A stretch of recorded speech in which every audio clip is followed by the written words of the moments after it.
Assalamualaikum warahmatullahi wabarakatuh. Jumpa lagi dengan saya, Henny Jacobs. Kali ini dengan materi dukungan psikologi awal bagi orang tua anak usia dini.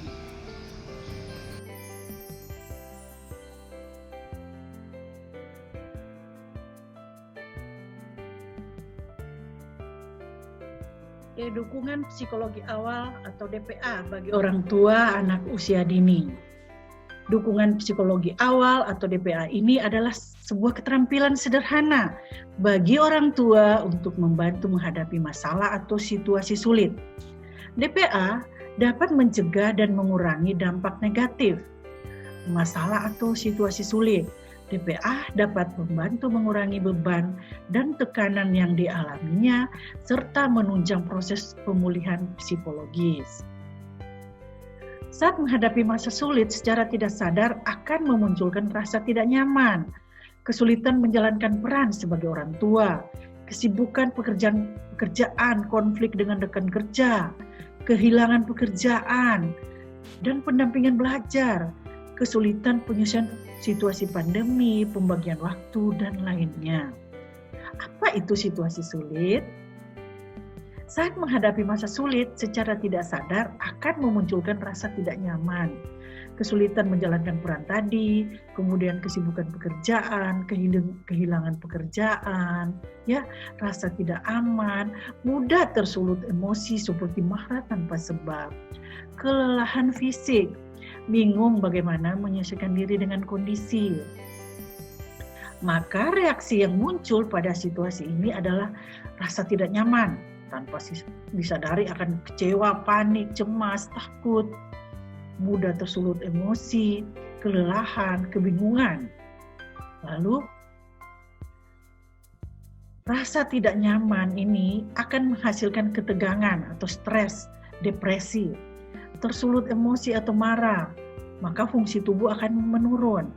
Kelelahan fisik, daya tahan tubuh akan menurun. Kebingungan, sulit untuk berpikir jernih.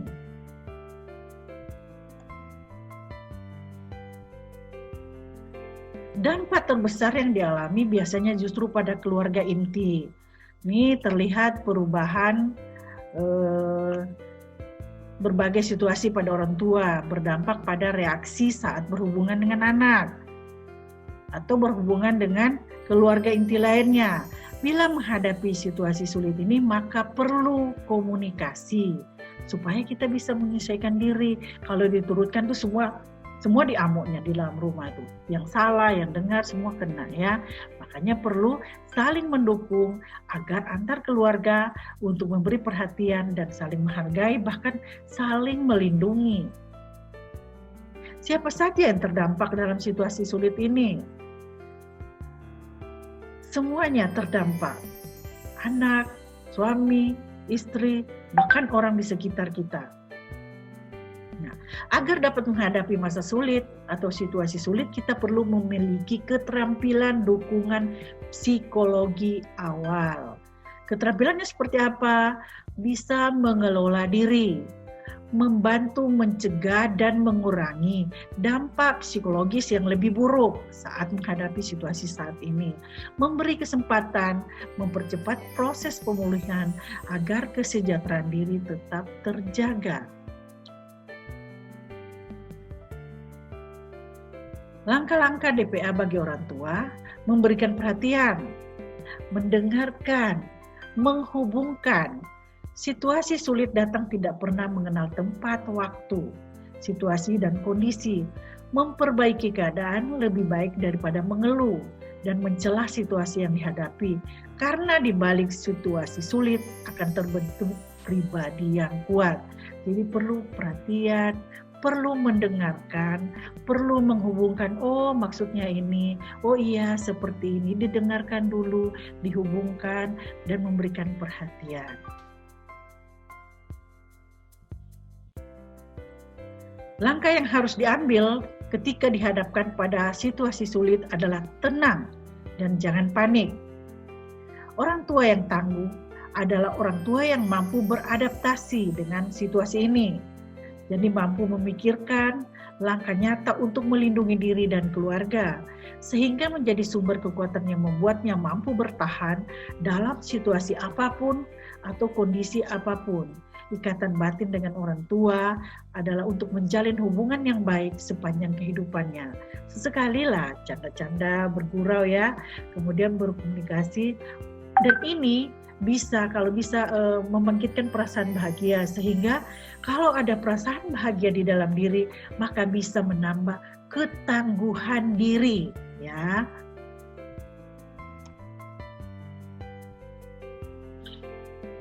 Teknik relaksasi untuk menenangkan diri: duduk dengan posisi nyaman dan santai, lalu pejamkan mata. Ya. Kemudian yang kedua, tarik nafas, coba diikuti ya. Tarik nafas dari hidung, tahan sampai hitungan ketiga. 1, 2, 3. Lalu hembuskan pelan dari mulut. Ya, ulangi 3 kali. Lakukan peregangan otot bagian tubuh ya. Kita lakukan gerak-gerakan badannya. Kemudian berpikir positif. Baik, saya bisa. Jangan mengeluh, aduh gimana saya tidak bisa, pasti saya nggak bisa nih, ini ya. Tapi langsung bilang, oke, saya bisa. Positive thinking ya. Mendekatkan diri pada Tuhan.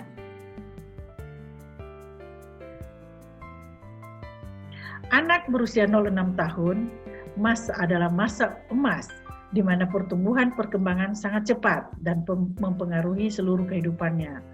Anak muda menerima rangsangan dari lingkungannya. Keluarga menjadi lingkungan pertama dan utama yang dapat memberikan rangsangan terbaik bagi tumbuh kembang anak. Kasih sayang adalah hal penting untuk pembentukan kepribadian keluarga. Ini adalah hal-hal yang perlu dilakukan oleh orang tua. Tetap bermain bersama anak, karena pada masa ini ibarat dasar bangunan, bila pondasinya kokoh, maka bangunannya juga akan kokoh dan kuat.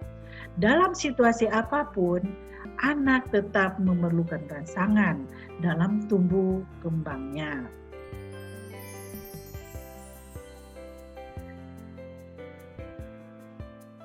Kebutuhan anak tetap harus dipenuhi dalam situasi apapun, sehingga masa emas tumbuh kembangnya tetap dapat dilewati dengan baik.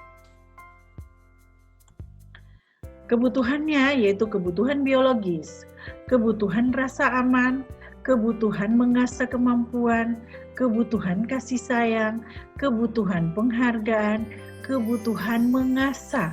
Ya, ini yang harus kita penuhi. Seperti apa kebutuhan itu ya? Inilah dia kebutuhan biologis. Bagaimana berkomunikasi dengan anak usia dini saat mereka mengalami situasi emosi yang tidak nyaman, seperti ketika mereka marah, ketika mereka menangis? Apa yang mereka dilakukan? Jadi, pertama, sediakan waktu yang cukup. Ya nak, kenapa? Diam dan simak apa yang dikatakan. Jadi ketika dia mengatakan, kita diam, apapun alasannya, tidak perlu dibantah dulu, kita dengarkan dulu. Buatlah anak merasa aman untuk bebas bicara. Hentikan aktivitas lain untuk fokus mendengarkan. Jadi jangan sampai, ya bilang apa nih, katakanlah. Nah gitu ya, padahal kita sambil menggoreng ikan mungkin, tapi harusnya dilepaskan semuanya. Dengar, kenapa nak? Ibu ada di sini, ibu mau dengar ya, gitu ya. Tunjukkan sikap mendengarkan, hindari halangan berkomunikasi. Nah, jika tidak mendengar dengan seksama, maka dapat menurunkan semangat anak bercerita. Jadi ini harus perlu. Mendengar dengan penuh perhatian, maka anak lebih mudah mengungkapkan. Terlalu banyak pertanyaan dan nasihat, anak sulit berpikir jernih karena merasa disalahkan. Menunjukkan perhatian dengan berkata, oh, begitu. Anak bisa merasa mendapat bantuan, diterima perasaannya, bahkan bisa menemukan pemecahannya sendiri. Oh iya, kenapa? Oh ya, gitu ya, begitu ya. Nah, itu anak merasa diterima perasaannya. Membantah perasaan anak, maka anak akan menjadi semakin sedih. Membantu menyebutkan nama perasaan yang dialami anak, maka anak lebih tenang dengan perasaannya, merasa amat terhibur. Nah, kenali masalah siapa? Masalah anak, masalah fisik tidak sehat, rasa tidak nyaman, mengungkapkan pendapat, atau kesempatan bermainnya kurang. Kemudian, lakukan mendengar aktif. Dan tadi ya, berarti kita harus dengar dan dengar. Baca bahasa tubuh anak atau body language, yaitu dengar dan dengarkan perasaannya. Jadi kalau anak udah gelisah, ini udah mengapa nih, udah mengantuk nih, dia lapar nih ya. Jadi bisa dilihat dari bahasa tubuh anak. Ibu, berarti dia pingin sesuatu tuh, pingin mengungkapkan sesuatu. Iya, ntar, pasti kita gitu ya. Nah, kita perlu mendengar secara aktif. Simak perkataannya, berikan dukungan atau penguatan. Contoh kalimat, sepertinya anak ibu merasa senang ya, atau sedih ya. Mungkinkah anak ibu ingin apa gitu ya? Atau ibu menduga nih anak ibu nih sakit nih gitu ya. Oh begitu. Nah itu bahasa-bahasa yang bisa diungkapkan untuk ketika kita melihat ada kelainan atau ada bahasa tubuh yang tidak sesuai hari itu misalnya. Nah, masalah orang tua adalah kehilangan pekerjaan, kesulitan bahan pangan, kesulitan membagi waktu, kelelahan. Ini pasti setiap orang tua pasti mengalaminya. Lakukanlah, ungkapkan perasaan ayah bunda, beri penjelasan sederhana. Contoh kalimat, ibu sedang lelah ya, atau ayah khawatir ya, atau ibu terganggu ya jika kita ada di sini atau kita mau ngajak jalan gitu ya, atau ayah bingung ya karena kehilangan pekerjaan atau tidak mendapat job gitu ya. Nah, sikap tidak perhatian mendengarkan perasaan anak dapat menurunkan semangat menyampaikan perasaannya. Ini ya, dari mukul saya terus. Ayah dengar nggak sih? Ayah dengar kok. Terus gimana ya? Jadi ada komunikasi. Jadi kita harus mendengarkan setiap celoteh anak, setiap keluhan anak.